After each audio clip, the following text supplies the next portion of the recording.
Year 5 and welcome to your English lesson for today. So we're going to start looking at writing that introductory paragraph before we get to a flashback, and that's called a trigger or transition phase, where we almost start to give clues and hints that a flashback's imminent, that it's going to happen. So for this lesson, we're going to look at identifying those different elements of how we recognise when we're about to move into a flashback, so what the trigger or transition points are within the story. Then we're going to have a go at creating a word or phrase bank of different ways to introduce a flashback. So rather than saying, oh, the character had a flashback, or he thought back to this and he thought back to that, we're going to look at some different phrases of how we can introduce it without stating that it's going to be a flashback. Once we've then done that, we're going to look at retrieving information about our character. So we're going to look at some of the work we did on our Tuesday lesson at the beginning of the week and see if there's any information we can pick from that that's going to help us build the momentum into our flashback.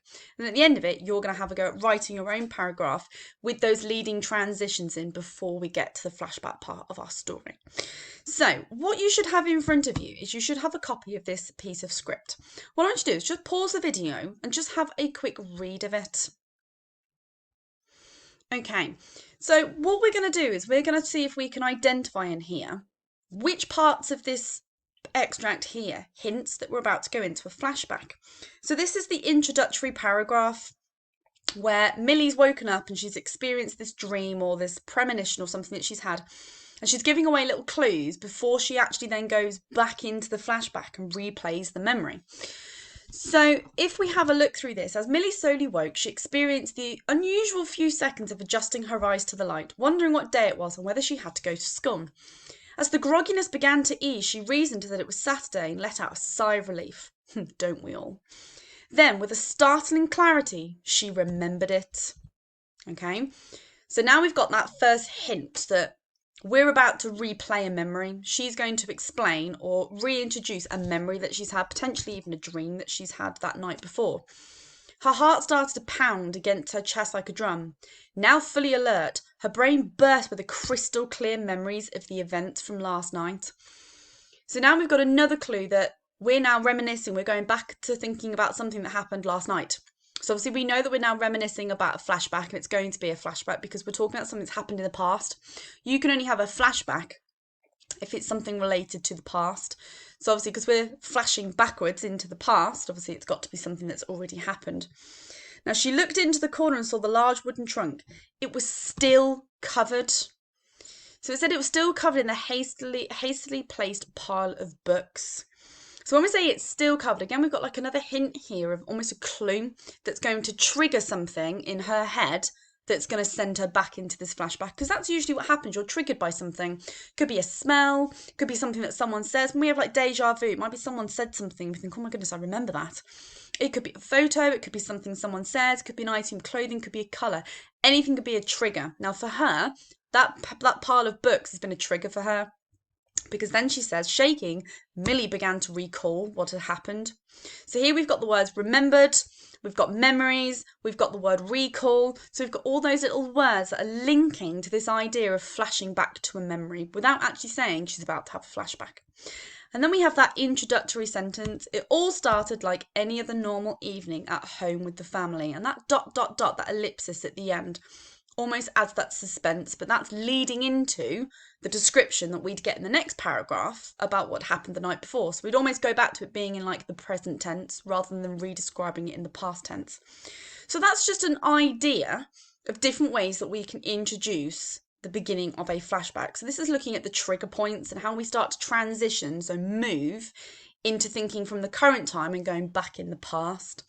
So we're going to have a go at writing a similar paragraph like that today for our flashback. So what we need to think of now is how can we introduce different ways of suggesting, like our transition points there, that we're about to move into a flashback. So I'm gonna give you some ideas because I think this is quite a difficult one to think of off the top of your head, but you might be able to think of your own ones. So I've got on here recall. When we recall something, it's when we go back and we recollect.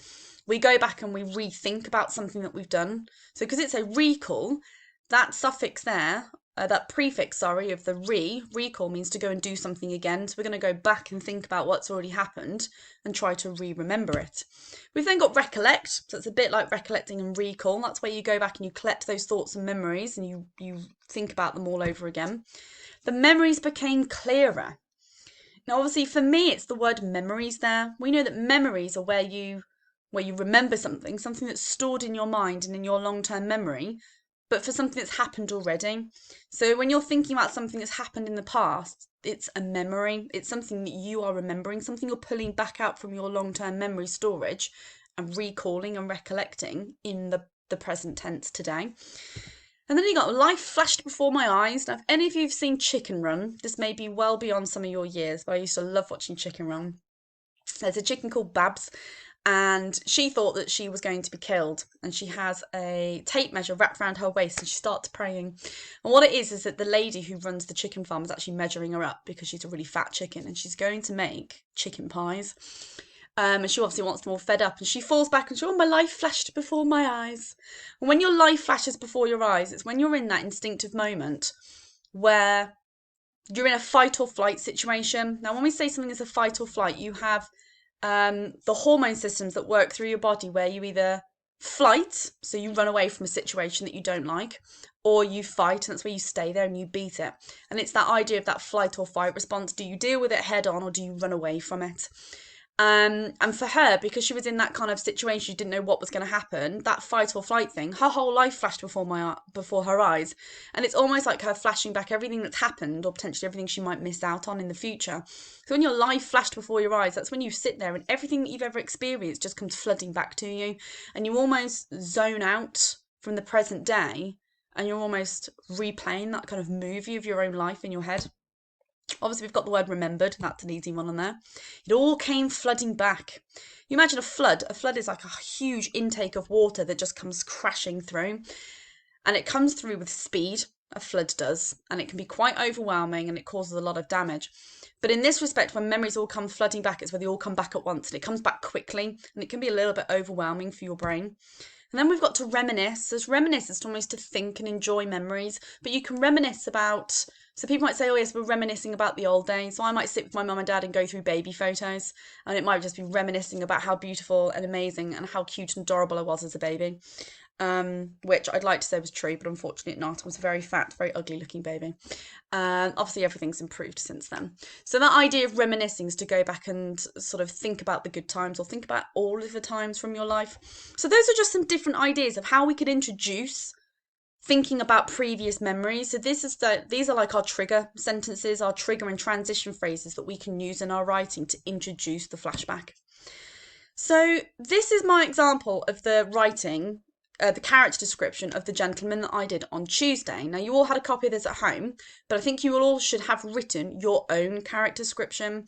What I want you to do is either based on this one, which I've sent home to you as well, so this is my one, or if you've still got the copy of your one that you wrote as well, I just want you to go through and highlight any characteristics that you have written about your character that you think is going to be useful to you to help build that transitional paragraph.